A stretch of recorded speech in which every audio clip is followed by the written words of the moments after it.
Do you know anything that's happening right now? This Epstein thing is a distraction from something else? Everything in this world that's created is built for a purpose. They're trying to avoid people waking up. If we're afraid, we don't ask questions, we shut up, we self-censor, we go back to work. So I know off camera there, we were just talking about work-life balance and how balance is kind of put on you as a person. The balance that everyone's been told is the balance that you should have in life is 9 to 5 on a weekday. But then, I didn't consider what you were just telling me about, and I'd love for you to share that with the audience. It was along the lines of who kind of creates that? Who creates that expectation of people? Yeah, and it really stems from kind of a core belief, Lewis, of everything in this world that's created or built or designed or constructed is built for a purpose. Right? I mean, a washing machine is for a purpose. A car is for a purpose. A watch is for a purpose. A corporation has got a mission statement. That's right. That's its purpose. I mean, why is something built? And you have to look at the creator to find out why he built the creation, the watch, the laptop, the computer, the car, whatever, whatever it happens to be, in order to try to understand what his purpose is. And so we were just kind of jovially talking about, we're taught, we wake up, we're born, you go to school, you get a job, you pay taxes, you put your money in the bank, you follow the food pyramid, you work 8 hours a day, and then you sleep 8 hours a day. Well, man, if somebody didn't want to hold you accountable and only wanted to harvest your labor, they'd probably have you sleep 8 hours, work 8 or 10 hours, watch Netflix and go get drunk in between, and go back to sleep and do it all over again, and I would say that if you owned a corporation and you wanted to have as much labor as you could out of billions of people, that would be don't ask me questions. Don't hold me accountable. Follow orders. Do what you're told. I let you go to the university. Now get to work. Pay your money. Pay your taxes. Register over all your property to the king, through the registration process. I'll let you think you own it, but it's really ours. And you're going to take our monopoly money that we created out of thin air, and you're going to take that. You're going to indebt yourself, and then you're going to look at your computer screen 4 or 5 or 9 times a day and go, honey, we're really rich. Look at our stock account. And you'd wake up the next day and you do it again. And then you microwave your food, which kills 90% of the food value in the food itself. And then you would go, well, what should I eat? And you'll go look at the food pyramid, which was purchased by the folks that wanted you to eat their stuff, and then you'll go, if you get sick, you'll go get a chemical. And if that chemical doesn't work, you'll get another chemical. And if it works, man, it's medicinal. It's a wonderful therapeutic. If it doesn't work, they'll give you another chemical, and they get a get out of jail free card by saying, well, we're practicing medicine.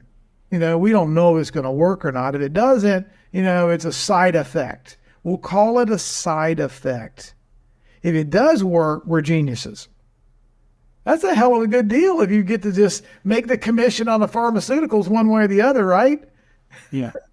I've been, and I've heard people talking about how the United States is the corporation of the United States of America. And in my business personally now, we're getting to the point where we're in growth phase. So we're trying to build out systems. And so that brings a whole new meaning when this understanding of how you build up systems, you make it completely clear so that the person going through the system can't go wrong. It's like perfectly delegated. And if you view the United States or the world as a business, basically the salary we get is the budget that they've allocated to us. If we ever go outside of the barriers, they're going to basically warn us to get us back on track. They're going to enforce things like the food pyramid to make sure that we have enough nutrition to do the job that they need us to do, but not so healthy but just healthy enough so that they can meet their expectations for kind of the life cycle of a typical person, it kind of really does all make sense. And that the whole world that we live in right now and the boundaries that we have enforced on us by the system is part of this system that we go through throughout life, to keep us doing what we're supposed to be doing. So it makes a whole load of sense to me, and certainly with my personal experiences recently in building these systems for employees, it's that's basically what we are. We're just employees of the state. So I guess you have a thought on that? Yeah, let me push back on that. That is what they want us to believe we are. And if we consent, that's what we become. Okay? But the key element, I love this discussion, Lewis, we're either a corporation or a nation, right? We're either a human being or we're a spiritual being. Were we created to work in the matrix, or we created for a different purpose and a plan? Again, what is the purpose of a nation with a constitution is very different. If it's to protect our unalienable rights and our right to life, liberty, and the pursuit of happiness as we define it, then we're free. We don't have a nanny state government telling us what the food pyramid is, that we have to drive electric cars, we have to eat bugs, we have to live in 15-minute cities, and what the tax rate is going to be. And actually, the creation of the United States as a nation was for us to have unalienable rights. That means no debt, no taxation on our wealth, on our income, on our property, on our inheritances, on our gifting. Again, what is money? Money is a system that was created no different than a watch, no different than a car. Money was built to be a trust system, a storage of value system, a way for us to interoperate with one another, so the heart surgeon doesn't have to be a house painter, a mechanic, and an airline pilot. You know, he can get his value, he can give value, the body, the community can give back value to him in a form of something that's interoperable, and then he can go and buy a house with it and go and buy a car with it. So if we have a monetary system that's designed to store our value and enshrine our ability to have life, liberty, and the pursuit of happiness, that's what money is built for purpose to do. But if they switch out the money, we'll call the money sugar, and they give us sweet and low, and they call it money, but it's really not money. It's chemicals and nitrates and poison, and tastes like sugar. Looks a little bit like, I really like it. Well, I've been doing sweet and low for 10 years, and I'm not having it. It's either sugar or it's artificial counterfeit sweetener. What do we have? We have real sound money and fiat money printed out of nowhere that shrinks, that's debased, that's taxed, that's inflated, that comes with an invisible contract that most people don't even have any idea about. What are you talking about?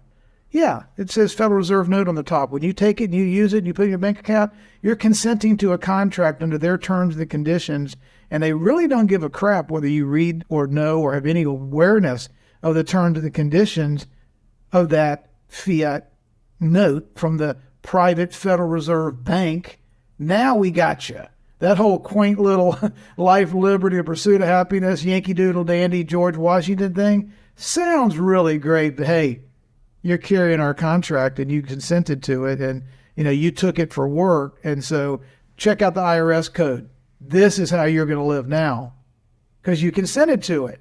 But I didn't know. Ignorance is not an excuse, right? Isn't that what they tell us all the time? Ignorance of the law is no excuse. So here we are.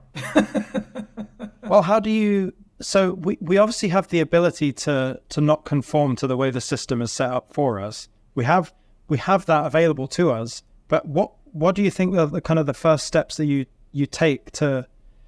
Because just the one thing I keep thinking about the food pyramid, there's the daughter of Jordan Peterson. She eats exclusively steak. There's no 5 a day. There's no 5 a day fruit and vegetable thing going on with her, and she's in perfect health, kind of paving her own path. We can do that. We can do those things, but on a wider scale, is this like a straw man type deal, or is it a lot easier than that? Well,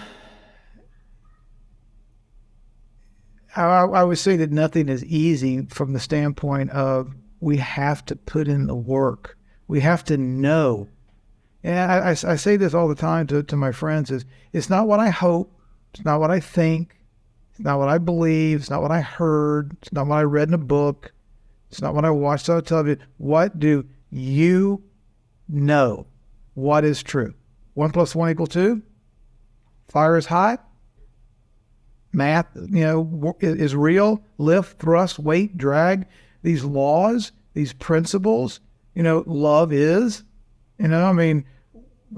What do we know versus what do we accept? What have we been told? What do we think is right? What did my mama tell me, my teacher, my preacher, society, the banker, the rock star, the Hollywood actress? What do we know? And literally, I don't want to get, it isn't a Sunday church service or something, but that fundamental principle is fear of the Lord is the beginning of wisdom. And what you should fear is getting it wrong.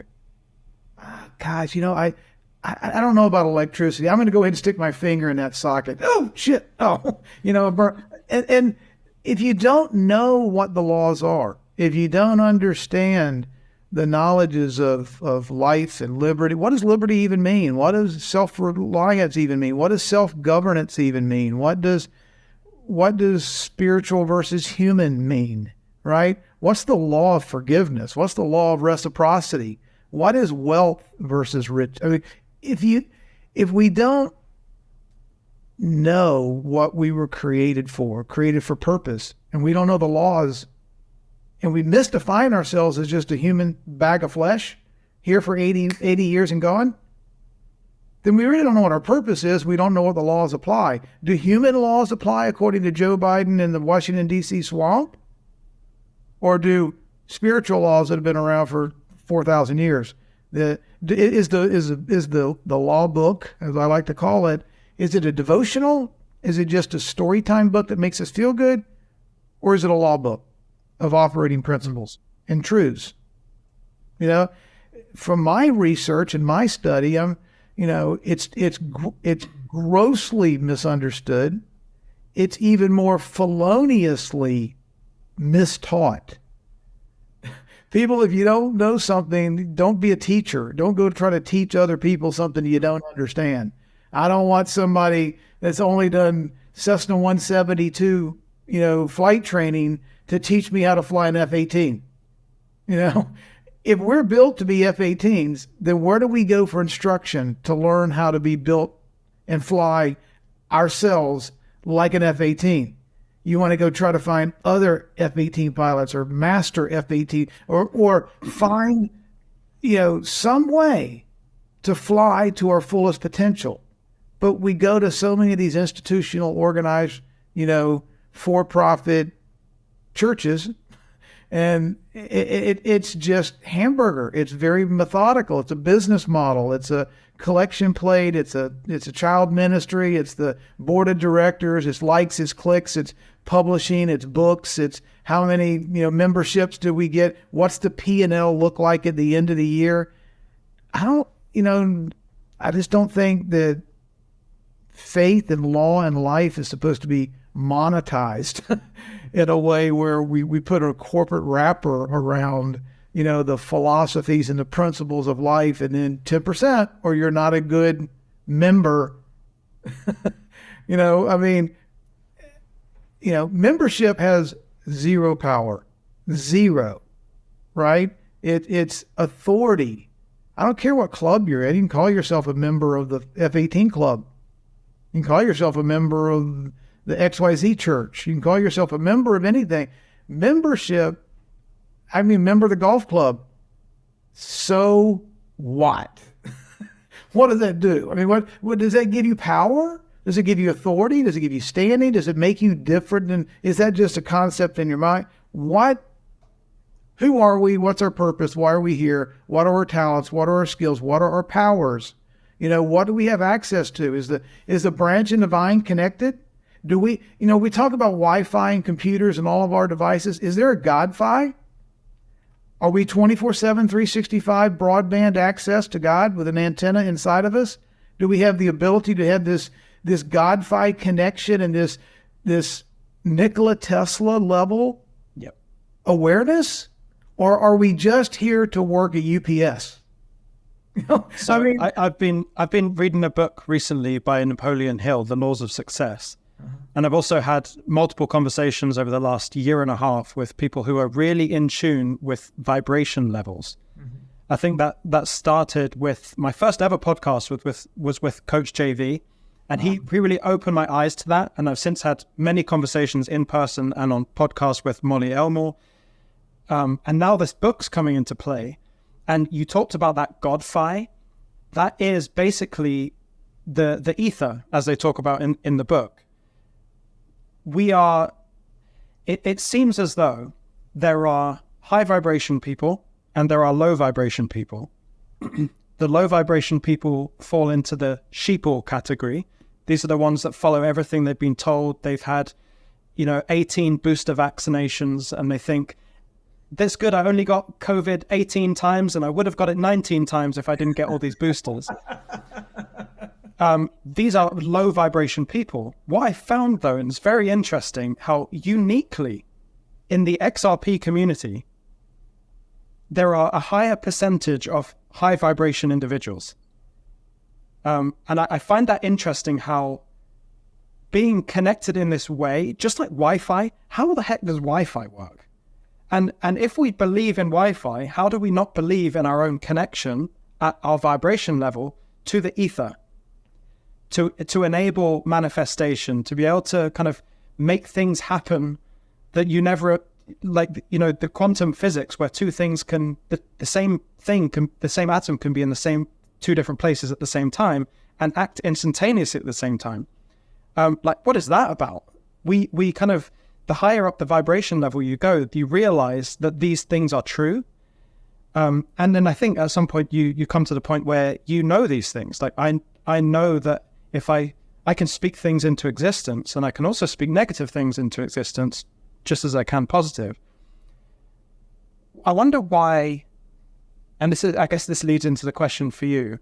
Why is it that XRP specifically, maybe XLM a bit as well, maybe even talking about the acknowledgement of the new financial system, why that relates so closely to high vibration individuals?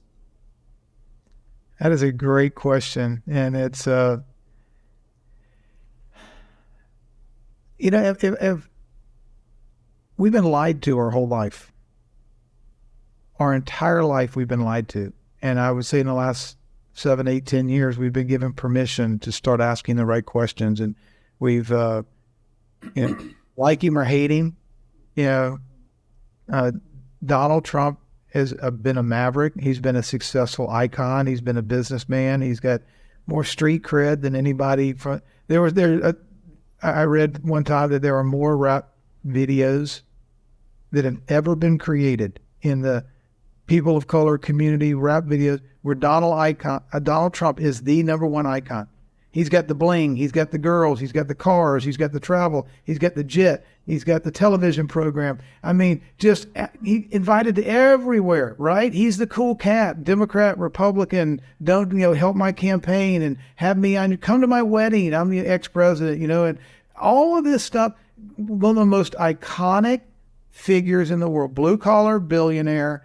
Don't tell me I can give me $1 million. I can become worth $9 billion. No, you can't. It takes a lot of work. It takes a lot of discipline. It takes a lot of the pursuit of excellence on steroids to get and discipline to get to that level. And he lost a lot. He made a lot. You make mistakes. The bigger you dream and the more you try to accomplish in this world, if you're not making mistakes and failing, you're not trying hard enough. Right? You're going to fail by experimentation. We learn by our mistake. My point being, one of the most iconic, well-known, popular brands in the world until the second he came down the escalator, and then he became the biggest racist threat to mankind in the world, according to those who built this country for a different purpose than they knew Trump was going to support. We were built as a nation. We got converted into a corporation. You can look at Act of 1871. You can go, I did a wonderful interview with Molly Elmore. There's a video on her channel about America as a corporation, and we went from real money to fake money. We went from a real country to a corporation. We went from a U.S. Treasury to a Federal Reserve that's an NGO owned in the City of London. We went from a system of laws to a system of legal admiralty law through the British Accreditation Registry that's headquartered in the City of London. So our money supply and our legal system have been hijacked. That's not a nation. The corporation that financed the nation has taken over the monetary system and taken over the rules and put in an IRS, which is an NGO collection agency.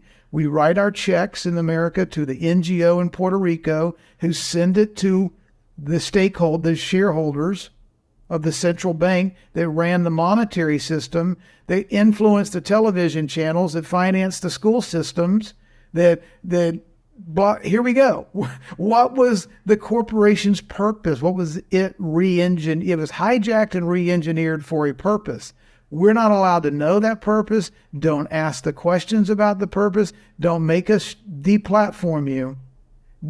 Shut up, go to work, put on a mask, roll up your sleeve, don't ask questions. Because you're going to mess with our purpose of owning the world, owning America, owning the world reserve currency, getting 8 billion people to do what we tell them to do, making all the other nations reverse engineer their monetary policies and exchanges and financial transactions and settlement through the Bank of International Settlement, and reconcile and do accounting and structure yourselves like the world reserve currency structure. If you get, as goes America, so goes the world, right? And so it shouldn't be outlandish for those to understand, wait a minute, okay, now I see what they did. Now I know what they did. I know how they did it, and I know what they are attempting to do or have done with the United States of America. They turned it into a corporation. They harvest our labor. They gave us casino chips. They taxed us to the nth degree. They lied to us. They distracted us. They poisoned us. They put up the Georgia Guidestones. Then they planned to get us down to 500 million people. Then they were going to have a world reserve currency where everybody was going to have one religion, one coin, one set of standards, and Klaus Schwab and the boys were going to be in charge. Okay? We get plan interrupted. This orange man comes down an escalator, plan interrupted, and guys like you and me and Molly and Coach JV, we're using discernment. And Lewis, there's no other way to say it. Discernment comes from God, comes from the Creator, comes from the source. That is something that we know, that's a law that is revealed to us. It's not, I think 1 + 1 could be racist. I'm not sure. Or, 1 + 1 might be somewhere in the neighborhood of 2, but 2.5 is close. No, it's true. It either is or it is not. Right? And discernment, I love to use this example. Nikola Tesla didn't create crap. He didn't create 6,000 patents. He discovered 6,000 truths. They were revealed to him. He understood through an humbleness and through a desire to want to know, through a state of prayerful consciousness, elevated thinking, work, due diligence, understanding, asking, this relentless curiosity, seek, work. What if? Let me think about it. Let me pray about that. Let me wonder. Let me ask some other wise men about that. What do you think? Oh, now I see how that algorithmic formula makes wireless communications. Oh, I understand the mathematics of sound. I understand vibration. Oh, electric cars. Nikola Tesla had electric cars in the early 1900s. Did he create the ether? Did he create the math? Or was the math already here when he got here and it was revealed to him? He discovered it. what we do as humans is, we'll figure something out and then we'll rush to put a patent, we'll put our signature on it, and we got to go monetize it. Okay? Because we want to get our stuff in it. But we didn't create it, we just discovered it, But in our system of registration and corporations and personal wealth and fortune and fame and all that kind of stuff, we want to license and own and tag and title and categorize and store and hoard, and buy stuff. And so we live in a 3D kind of versus a 5D sort of a thing. Please don't, I don't want your folks to hear me wrong. Look, money is a tool, okay? And we need tools, right? I mean, heaven is described as a place of abundance and wealth and everything we could ever need, and gold roads and diamonds and rubies. And it's described in terms of wealth and abundance. But the corporation says, there's scarcity, little porch, please, we're running out of energy, we're running out of land, we're running out of food. You humans, you're really damaging the planet. We're going to have to get rid of you. We're going to have to limit your We either have an abundance mindset or we have a scarcity mindset. Well, if you want to control and tamp everything down, and if 8 billion people is too much to manage because the company's got too big, you need to do a downsizing to be more profitable and easier to manage, how would you downsize 8 billion people? If it's a corporation, and the natives are getting a little restless, they're getting a little uppity, and they're asking too many damn questions, and they're starting to figure out, there is a father of lies. It's one big web of deceit. Crap, they're on to us. Steal the election. What would have happened? What would have happened? The good news is we're waking up. This is like a new birth experience. We are waking up slowly and surely, and people are seeing that the emperor has no clothes. Okay, let's come out with it. He's butt-ass naked, and I don't care how many people are going to clap and talk about how great his outfit looks. He's butt-ass naked. And then those of us in this community have found our courage. We found our heart. We found our soul.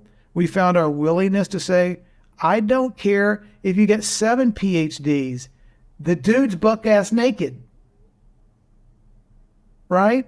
And yet they've engineered the system to tell us to sit down, shut up, obey, goose step, do what you're told, don't ask questions, or we're going to call you a conspiracy theorist, we're going to deplatform you, we're going to put you in jail, we're going to sue you, we're going to take your bank account, we're going to put you in prison, whatever. Sit down, shut up, obey. We are the gods of this earth instead of there being an actual God of the universe. Right? And I've got all these cliches in the last 4 or 5 years I've been, coming up that come to my mind, but one of them is that information without context is just noise. Everything has to be put into context. So we won World War II, but we've been in 55 military combats with the United States and the world since World War II. Now that makes it look, so we're defending liberty, and Nancy Pelosi's liberty or Mitch McConnell's liberty? Which version of liberty are we imposing around the world? Oh, wow. BlackRock, they $90 billion in defense contractor stocks under management. Wow, that is wait a minute. Those stocks are only worth anything unless there's a constant state of war. Oh, shit. I was just looking at the P&L and how much money I might make in the PE ratio on these stocks. I forgot what they were built for. They were built for purpose, to blow the shit out of people. And if we don't keep blowing the shit out of people, my stock portfolio goes down. Can't have that. So what is purpose for anything and everything in our life? I think the XRP community wants to know that. And we want to know, what is DLT? Not distributed enough, not what Jamie Dimon tells me it is, not what Gary Gensler tells me it is. What is the math of distributed ledger technology? What if I know the actual operating principles, who designed DLT in the 80s? Thank you very much, David Schwartz. You know, what is it built for purpose? What can it do? And standalone, it's just information. In the context of revolutionizing the monetary system and freeing humanity and allowing us to all control our own wealth without having a third-party intermediary and do an atomic settlement, point to point, person to person, and I can be my own banker, DLT by itself is just a technological geeky thing. In the context of what it can do for the universe, right? So if we ask the right questions, we probably have a good chance of maybe getting the right answer. If we don't ask questions at all, we just sit down and shut up and obey and goose step, you get what it's. What they almost tell us, they mock us. What was that, Groundhog's Day? Bill Murray. Every day, wake, bam, every day, bam, every day, bam, hits the clock. He knows something's wrong. He can't figure it out, but he keeps waking up and doing the exact same damn day every day over and over and over and over again. I look at the Truman Show. In our face, the movie The Truman Show. Here he is in the case. He's commercialized. He's on camera. He doesn't know he's on camera. He does something's not right. But everything seems fake and plastic and staged. And there's guys are talking to him and they're shaking hands and they're friends if it's convenient. There's friends with benefits to my net worth, right? And then he slowly starts to wake up and figure out, this is just bullshit. What is this thing? I mean, I want out. And he finally makes his way out of the dome, right? Because he doesn't want to be monetized. He finds his way to freedom. We're living now in a reverse Truman Show.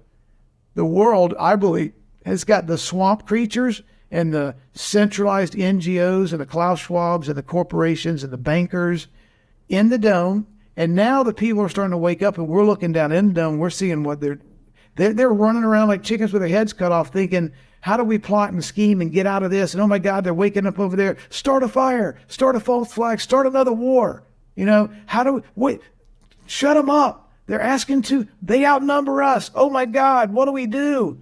And so if you think of the Truman Show in reverse, we're now the awakened spiritual critical thinkers are looking down and seeing what they've done. I believe the good news is, unlike Truman, those folks that are in the dome don't have an exit path. They're done. Nothing can stop what's coming. We've caught them. The mathematical trajectory and the mass awakening, the Epstein list, the Federal Reserve, the $34 trillion of inevitability where it's going to come to a grinding halt, the BRICS growth, the BRICS people leaving the dollar, the gold standard being adopted, the Shanghai Cooperative Exchange, the biggest military organization, even bigger than NATO now, with its members. There are so many trajectories that are splintering out of this centralized Washington, D.C. world reserve currency, at Federal Reserve System. It's falling apart, Lewis, and no matter what they say or NBC says or The View says or Jim Cramer says or Larry Fink says or Jamie Dimon says, 1 + 1 does not equal 6.5. It doesn't anymore. And they can, in the vanity of their minds, they can get Hollywood movies and actors and actresses and get judges to rule things and say things. Because if there's this big ecosystem of blackmail, corruption, dirt, leverage, extortion, and everybody's in on it, as George Carlin said, it's a big club and you ain't in it. Well, now the good news is the sunlight of transparency is showing the world exactly what that club looks like. And the club, right? And the club's not supposed to operate that way. And people like you and me and Molly and Coach JV and the XRP community, we're sick and tired of being sick and tired. We're not taking it anymore. And we're doing it for our offspring. We're doing it for our kids and our grandkids. Because you know what? I mean, we're doing this because on our watch, Lewis, we'll either leave the status quo or we'll fix things. On our watch. I realized something the other day, and I don't know how I didn't get this earlier, but I realized that Hollywood, everything Hollywood shows us could be real. And the reason they put it so blatantly out there in the movies is because when it happens in real life, we won't believe it because it's just for the movies. Like, that only happens in movies. And so, like, there's one of the Spider-Man movies. This is going way down the conspiracy rabbit hole here. But one of the Spider-Man movies, they talk about this hologram that comes up and pretends to be like an attack. And they actually can inflict some damage, but it's actually just all holograms. And then you kind of tie that into the how, you know, all of a sudden we found biologics for aliens. And that they're like kind of feeding this into the narrative so that when there is something that happens, we think, oh, that's aliens. It's not the hologram thing we saw on Spider-Man, because that happens on Spider-Man, not in real life. And so the way that Hollywood kind of integrates in plain sight, this is all the things that are possible. Even that, like, the inspiration to make those things is more likely from reality than from just your mind. And I found that so interesting. Because it goes with what you said earlier. It's like they tell us all these things. They tell us there's going to be a great reset. They tell us we're going to have nothing and be happy, because that's actually what's going to happen. But we don't believe it because it's so outlandish and it almost seems like a Hollywood type of thing that would never happen. And so you kind of go into it blindly and not realizing that what's really happened. But it's the high vibration people that can have that discernment, wherever that comes from, to kind of see through it immediately. So you touched on the Epstein thing. One thing I've learned in the last 6 months is that when something happens, something big happens, something more important is happening somewhere else. The one thing that triggered me into that again was Molly Elmore. The Titanic submarine thing happened, and I was like, this is a crazy story. I'm like so engrossed in it. How long are they going to be down there? The oxygen, you know, all of that stuff, the narrative that was spun. And Molly said, yeah, but look at what else is happening. And then we had the Black Swan Capitalist brothers. They're like, well, this other massive piece of news that, you know, is really, really important is also coming out at the same time, but it's being overshone by this narrative that's been spun. And the reality is that those people squashed and collapsed basically immediately, days before, like, the story came to a conclusion. What do you know anything that's happening right now? Or do you suspect anything else is happening, or this Epstein thing is a distraction from something else? You know, it's an inevitability that it's going to come out. I think they're going to use that to do other things while everybody is focused on that. It doesn't mean that what comes out won't be true. Right. It won't be that, you know, we've been talking about it for 10 years. I mean, it's almost, look, the Department of Justice has had for 10 plus years all of this evidence, admissions, videotape confessions, documents, cameras, victim reports, all of it. And what have they been doing for 10 years? We're conspiracy theorists. We're liars. Oh, you're one of those QAnon people, aren't you? You believe that everybody went down, there's a bunch of pedophiles down there. They're all blackmailed. They were doing stuff to children. And Ghislaine Maxwell had a submarine license, and she was, you know, going up and underneath and landing, and there were kids involved. And you need to go have a drink or something, okay? You're an idiot.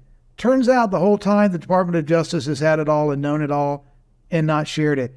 Well, the people that are low vibration humble themselves and go, oh, wow, you were right. Sorry for calling you all those names. Probably not, because they're stuck in the vanities of their mind.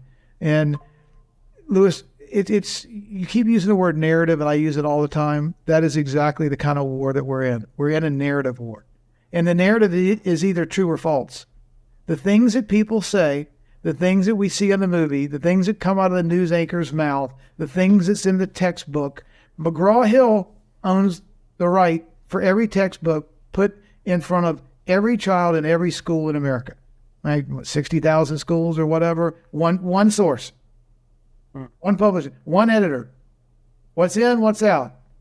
9 pages on Martin Luther King and a paragraph on Reagan? A chapter on BLM and nothing on the Founding Fathers? I mean, the point being is there's an agenda. There's a programming. There's the centralization of power over the narrative. Right? 4 companies, 90% ownership and influence over all the media, website, magazines, newspapers, Hollywood studios, the narrative shapers in the hands of 4 BlackRock Vanguard companies. McGraw-Hill, textbook provider. So narrative is everything. So we either have the truth or we don't have the truth. We're either being told the truth or we've discovered the truth, or we're living a lie. We're being fed a lie. We're being fed crap. And so ultimately, again, the Epstein thing, when you think of the enormity of the politicians, I read something that made a lot of sense this morning. Politicians can come up with a special committee and a special investigator and have hearings over things until the cows come home, over the most littlest of things. I mean, a commission for this, a commission for that. We're going to have a special counsel, a special prosecutor. We're going to set up a committee. How many committees have been set up to look into the Epstein child abuse, child trafficking allegations? Yep, probably none. 0. Isn't it amazing? The group, 535 people of hot airbags who love to hear themselves talk, who love to spend their money, who love to kick the can down the road, who love to act with moral virtue, and we're going to get to the bottom of this. We're going to find it. We're going to start a committee. Haven't been able in 10 years to find a committee to just even see who again were the victims and customers that caused Ghislaine Maxwell to go to prison for 20 years? We don't know a customer. We don't know a name. We don't know a client. It's not because they don't want us to know who the victims are. They don't want us to know who the clients were. If they wanted to have a committee and get to the bottom of it, they would. The dogs that didn't bark helped Sherlock Holmes solve the crime, right? Look at the dogs that aren't barking about Epstein.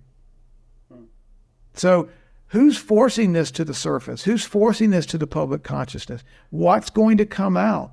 There's a lot of things that are happening here, Lewis, that I think are all, designed to dilute our attention span. Okay, number one is the Epstein list. Oh my God, Jimmy Kimmel was on it. He had sex with who? He flew on the airplane. Bill Clinton? Wait. Now, what else is happening? Well, Trump's about to be able to defend himself in a couple of months in a trial in New York City. Apparently, he's got access to a whole lot of information about stolen elections and everything else he's being approved for. Do they want that out? What's worse? Who have been diddling with 12-year-olds for 40 years? And where do the missing kids go? And who all's involved? And wait a minute now, you're telling me that Epstein, I know he's dead, but he was Mossad. And this Mossad agent was friends with the most powerful people in the world? Wait a minute. So you're telling me that Jeffrey Epstein was the creator of the Clinton Global Initiative, which then became, the Clinton Foundation.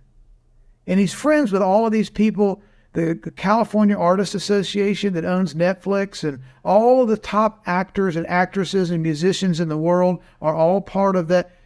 I did a show on January the 1st with a guy named Dave Snedeker, and he showed an aerial view of the California Artist Association the all-seeing eye, the pyramid, Moloch and Baal, all of the symbology when you look down on the top, the pyramids, the culture of this organization, the people that were Epstein's friends and customers and clients and kids, they're everyone in Hollywood. They're everyone in Washington, D.C., in academia, in banking, in culture, in sports and entertainment. When these idols start coming out and being exposed, and all of these, all the influence that these people have, the whole thing collapses. The whole friggin' facade falls apart on them. Now the question is all of this happening by like intentional implosion? Are they bringing it down in a coordinated, algorithmic sort of quantum computing, AI sort of one thing after the other in an organized way to prevent World War III and to prevent anarchy in the streets? Are they doing it in a, battlefield type condition where things are being rolled out and things are being controlled, and we're making a transition back to from a corporation to a nation, from a Federal Reserve to a U.S. Treasury, from tax and debt slaves to life, liberty, the pursuit of happiness? What if we were to look back over the last 4 to 8 years ago? Damn, couldn't have scripted this any better. You got to wake people up. You got to pull them out. You got to expose them. You got to show everybody who's a crook, who's lying, who's trying to kill you, who's trying to help you, who's telling the truth, who's lying, who's Fauci.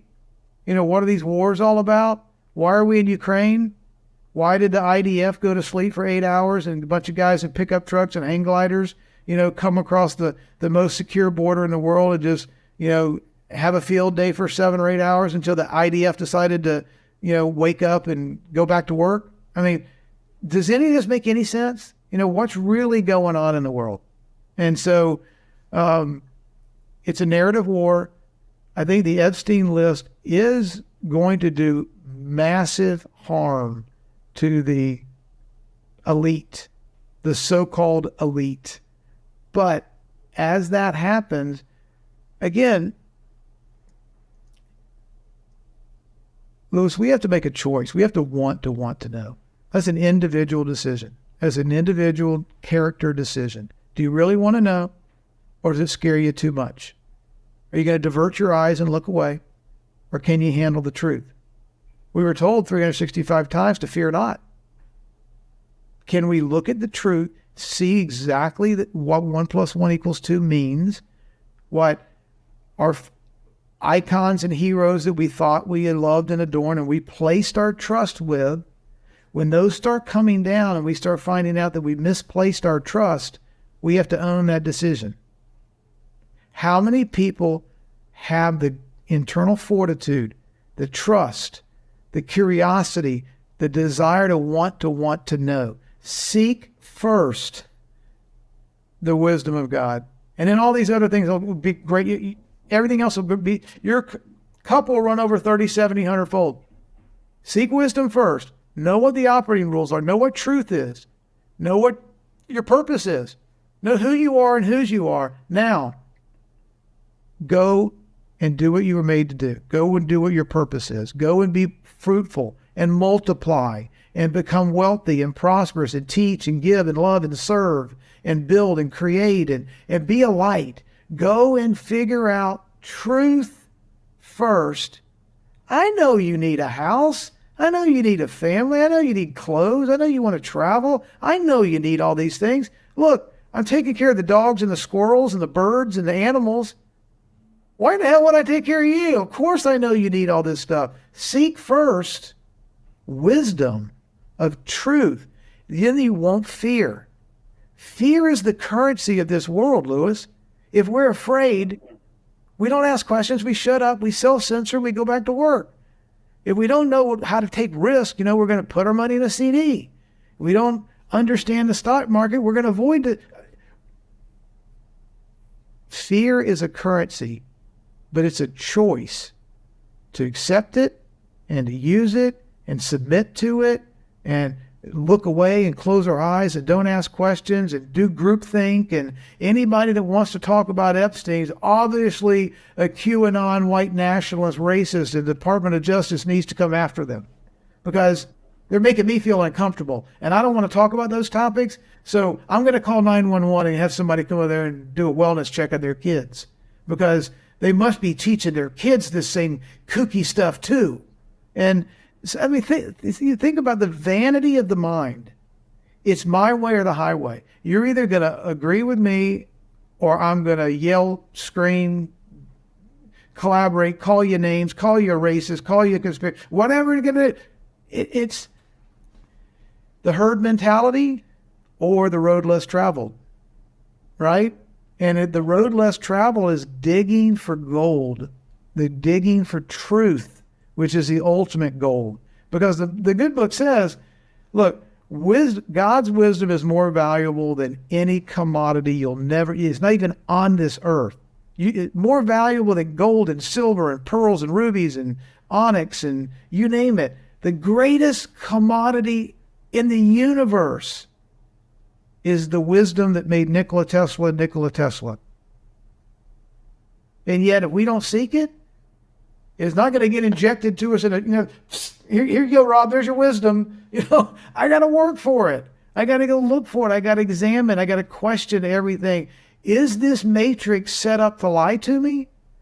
Well, if it is, then it's not going to be the easiest path in the world to just go, oh, well, I'll go open my mailbox tomorrow and open up the mailbox. And there it is, wisdom. Hey, how cool.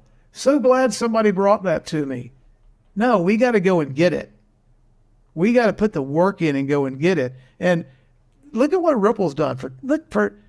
My God, for 10 years. Look at the infrastructure. They knew what was true. They knew what was possible. They had a dream. They knew the principles. They built an organization for purpose. The infrastructure, the architecture, the technology, the cryptology, the ability to build a better, to go from, they believed they could basically go from Blockbuster to Netflix with money. And they set about doing it. $200 million in lawfare, SEC, NGO, media blackouts, mockery from the influencer community, blackballing of the fans are a cult. If you invest in it, you're an idiot. It's a shit coin. I mean, really? How is the only coin with legal clarity? Maybe this shit coin threatens the matrix. Just maybe. Well, my question again, I guess to kind of close this off is, we've been waiting for a long time for this matrix to be collapsed by XRP.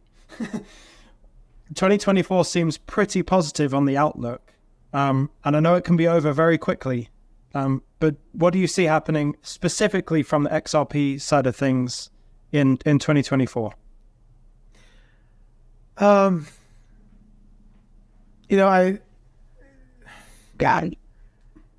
think there's an analogous example. I may be at a loss of words here, but I think XRP is going to grow and explode and become more relevant and more value as more and more people wake up and they understand what has happened, how we've been lied. There's a parallel progression between awakening and adoption and price and value. Right now, still, I believe the corporate boardrooms are mortified in fear. They're groupthink. There's no regulation. There's no law. As America goes, so goes the rest of the world. Gary Gensler and Jamie Dimon and the boys in the court system and the mainstream media, they still have that metal bar, the bicycle wheel, right? And if it's in the bicycle wheel in America, then even if BRICS nations goes from BRICS 5 to BRICS 10 and adoption happens and the Iraqi dinar resets and everything happens over there, we've got to get that metal pole out of the bicycle wheel in America, okay? The question is, what's the pace? When's that going to happen? How is that going to happen? Under whose jurisdiction? Under whose authority? Are we going to just pray every day that Gary Gensler wakes up one morning and finds morals and virtue and gets it right? Or is he going to have to be replaced? Is this a Supreme Court thing? Is this a Gensler thing? Is this a We the People thing? Is this a Jamie Dimon thing? You know, collectively, we have to ask ourselves, who's in charge? What's right? Does Ripple have a right to exist? Can banks use this if they want to? Does the group thinking ethos in these corporate boardrooms have independent thought? Or are they just a bunch of sheep too? You know, does losing the world reserve status mean death to America and poverty? And oh my God, we're going to have to actually work now instead of just hit a button, export inflation, and have $9 lattes? Are we going to have to actually work now? Oh God, we can't have that. Keep the world reserve status. I mean, the implication is that if we lose the world reserve status, bad. I say that's absolutely wrong. Absolutely wrong. First of all, we don't need to spread swamp values and morals the world over and enforce it with our military for all those who don't go along with the swamp values of commercialism and marketing and greed and lust and power and ego and vanity and control. And build your matrices like we built our matrix, and if you don't, we're going to send our military after you. How about you kiss my ass? How about we don't have an oligarchy? We don't have this monolithic beast system out of the swamp, and then make everybody else conform to it, because that's life. That's the American way. Well, if the American way's been perverted, and it has, wouldn't we want to stop exporting that perversion everywhere? The one common denominator, Lewis and Bricks, is let's just assume for a minute that Trump is friends with Putin and Modi and Bolsonaro and Xi and the folks in Saudi Arabia, the UAE and Ethiopia, and all these people that maybe they all just want one thing. Maybe they just want the boot off their neck. What if that was the only common denominator? They wanted to be decent people, but they wanted Klaus Schwab's boot off their neck. They wanted the BIS boot off their neck. And that means to get the boot off your neck, you got to stop contracting with this contracting piece of paper, or this dollar, this Federal Reserve note that we put in our pocket and we put in our bank account, and all the terms and conditions come that are embedded with the use of that Federal Reserve note. You know what? We're off SWIFT. We're not using the dollar anymore. We're using our own currency. We're backing it by gold. We've got our own blockchains. We've all shaken hands. We've all agreed to do business together this way. We're out of your system. You can't sanction us. Don't send your military over here because, oh, by the way, we got the Russian military, we got the Chinese military, we got Saudi Arabia, we got, we can kick your ass like that. We're out. There's not a damn thing Washington, D.C. can do about it. So now we're in a situation where 80 or 85% of mankind, land mass, production, manufacturing, rare earth minerals, everything is outside of this hollowed out shell called North America and Great Britain, in England. We're a consumer society in China and India and Vietnam and Mexico and Brazil, and everybody else has all the manufacturing. All the BRICS nations have real sound money. They have ISO standard blockchains. They have commodity backing their money. They're manufacturing. They can't just hit enter and create money and create wealth. They have to earn it. They have to work for it. So these people are not going to drop their Toyotas off at Long Beach for a piece of paper with ink on it that's not worth anything. If we're going to want to continue to have the lifestyle that we've had and buy the products that the world makes, we're going to have a form of money that the world will accept. Right now, we don't have that. So sooner or later, we're going to get really cold. The shelves are going to get really empty. We don't manufacture anything here. We're all going to be fighting over used cars if we can even afford the damn car or the gas. We're not allowed to drill for oil, not allowed to manufacture. The border's wide open. Millions are coming across, 34 trillion and growing. We're borrowing $1 trillion every 2 or 3 months to pay the $1 trillion in interest to service the debt. For no other reason. In 7 years, the United States government came out and said by 2031, 100% of all income tax received will not even be enough to pay just the interest on the debt. Right. Just the interest. So we are bankrupt. We're insolvent. We're a dead corporation walking. They're trying to set up CBDC is inevitable. We got this. Y'all sit down. We'll call you when it's ready. Okay. We're going to create a boogeyman narrative, a scare story, right? Andy Schechtman, I was on a call with him last night and he said it really well. Look, we only have 3 or 4 options. One is we pay off the debt. Never going to happen. 2, we just default and take the hit. Or we have an economic crisis and we do this ridiculous reset and we try to do CBDCs and we try to adopt the CBDC social credit score system. But when the system collapses, they need an enemy. They need a boogeyman. They need a story to blame this on, because it certainly can't be the guys in D.C. and the girls in D.C. So they need a boogeyman. They need a story. They need an alien invasion. They need an internet outage. They need something that is going to distract the public, blanket the public in fear, stop them from communicating with each other so that guys like me and you and Molly and Coach JV can talk to each other, explain what's going on and why this false flag was necessary. Why did they have to sink the Titanic to get the Federal Reserve?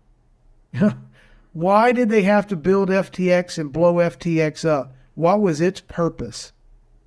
Did those 10 teenage 20-somethings living in a combine in Bermuda without a board of directors really build a $60 billion company without a board of directors and no executive management experience and get Tom Brady and funnel all this money through the Ukraine and steal retail investors' money and give it to Washington, D.C., and then the week after the 2022 elections, it just falls apart, and then the judges are now not going to prosecute Sam Bankman-Fried anymore? What fortune. What fortune. Man, don't you think we'd get treated that way if we went and did something like that? What's the story behind the story? So to answer your question, I think XRP and Ripple distributed ledger technology is built for purpose. It's inevitable and it can't be stopped. The train has left. The train has left the station. Math is math is math. 1 + 1 is 2. Fire is hot. Water is wet. Gravity is real. XRP is real. Distributed ledger technology is real. The XRP ledger is real. The egos, the vanity, the corruption, the assholes, the people walking in the dark that have been in power for way too long that don't want to relinquish power are going to relinquish power one way or the other. Exactly how it all falls out in wartime situation where people wake up and math happens, right? And truth is revealed. Look, I have 100% faith that this is going to work out for the betterment of mankind. I'm not talking about just America. I'm talking about the whole world. We're going to have a level playing field with interoperability and transparency and security, and tokenization can't get stopped. The distributed ledger technology can't be killed. It's an immutable law. It's a mathematical formula. Gravity is real and DLT is real. I mean, they just work. They work. So the question is, are we going to adopt it or are we not going to adopt it? Are the political forces able to stop gravity? Can the political forces cancel gravity? Can they cancel DLT? The answer is no to both. So now the question is, I don't know specifically, who's going to get shot and when we're going to have trials and when the judges or when somebody's going to roll the camera back and turn the lights on and all the actors on the stage are going to take a bow and we're going to get the full truth. Well, we're going to get there's all kinds of discussions about an emergency broadcast system and 5 days of darkness and 3 times a day for 8 hours, we're going to get to see a movie that is going to deprogram. If movies are powerful and Hollywood puts out movies to program our thinking, then what if we put actual, real, truthful movies to deprogram our thinking? We already know there's a power to propaganda. We already know we're in a narrative war. What if there's nothing on any device, on a cell phone, a laptop, a TV, a car radio, for 10 days, but truth? Would that give us another 10% of the population to wake up? 10% is a pretty big number. I mean, another 5%? I don't know, but somehow or another, we've got the man that they have vilified the most is up like 80% of the Republican Party. I mean, there's no one that can touch him, so they're trying to sue him. They're trying to put him in jail. They're trying to discredit him. They're trying to distract us. They're trying to create a war, an alien invasion, the Epstein, whatever it is that they're trying to do is they're trying to avoid the inevitability of people waking up. And no matter how much lying and character assassination and false flags they introduce into the society, the more and more and more they do that, the faster and faster and faster they accelerate their demise, because people are seeing through it. And I'm very hopeful. I'm very optimistic. But that puts a burden on you, and it puts a burden on me and Molly and Coach JV to, there's a passage that talks about the harvest is plenty and the workers are few. Who are going to be the truth tellers to the majority that are still asleep, that aren't going to even know what happened, how it happened? They're going to come to us sooner or later. They're going to go, how'd I miss it? Start from the beginning, Lewis. Tell me, how did you know? What did you see? Who told you? What book did you read, Lewis, to know everything that you know? And our response is going to be one of two things. You're just a dumbass, get away from me. Or you really want to know? We're going to then be selfless and abundant with our time, and we're going to help people in a loving way, and we're going to teach people. Or we're going to tell them to go bug off. I got mine. I don't give a damn about you. Go figure it out. So we're going to have that responsibility that on our shoulders to be humble and strong and really help people that really want to know and be leaders in that field, and live for purpose, right? Other than self. Or we can just go, count our billions or however much we get from XRP when it goes to 100 or 10,000 or 44,000, whatever the hell it goes to. And we've just go amass a whole bunch of stuff. So what will maybe that's the great question for the next interview is, what will our purpose be when? After? Yeah.